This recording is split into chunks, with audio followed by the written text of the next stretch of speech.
আজকে আমি খবর করতে এসেছি একটা পলাশ বাগানে। তো পলাশ বনে এসেছি এখানে খবর করতে। আমি বলেছিলাম যে আমি একটা কবিতা বলবো। কবিতাটার নাম হচ্ছে পলাশ গাছে তোতা পাখি, ডালিম গাছে মৌ, হিরে দাদার মরমরে থান, ঠাকুর দাদার বউ। কিন্তু আমায় কেউ বলতে দিল না।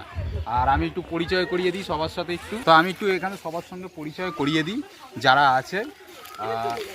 ব্যান্ডেল থেকে এসছে আশালতা দি, আমাদের আশালতা দি এসছে।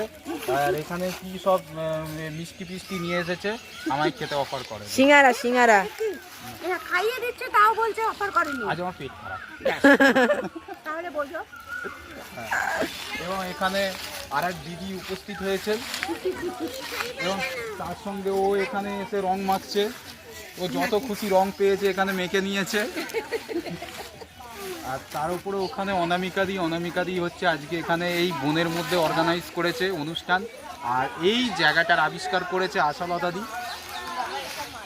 দি এখানে আবিষ্কার করেছে এই জায়গাটা। আর পাশে একটা কিছু ভোজপুরি টিম এসেছে, তারা ভোজপুরি গানে নাচছে।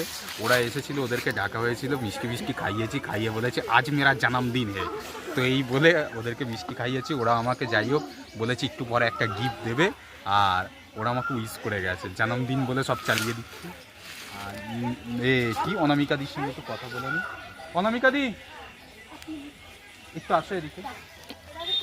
হ্যাঁ, তো আজকে যে মানুষটা আজকে অনুষ্ঠানটি আয়োজন করেছে সে হচ্ছে এই অনামিকা দি হচ্ছে আমার খুব কাছের মানুষ, প্রাণের মানুষ, আমার অন্তরের মানুষ। মানে আমার সব কিছু, আমার হৃদয়ে যদি খোলা হয় তাহলে শুধু দেখা যাবে অনামিকা দিরই নাম লেখা আছে।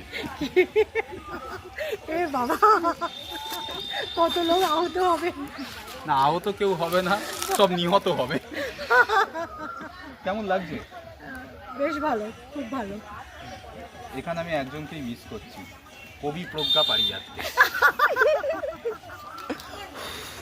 সাথে কবি কৌশিক গাঙ্গুলিকেও আমি এখানে মিস করছি। হ্যাঁ, উন্মুক্ত হতো। তুমি কিছু বলো আমার দর্শক বন্ধুদের জন্য। আজকে এত সুন্দর সেজেছো, কতবার বমি করেছো বলো। আচ্ছা ঠিক আছে, চলো আজকের মতো বলতে চাই টাটা অ্যান্ড গুড বাই।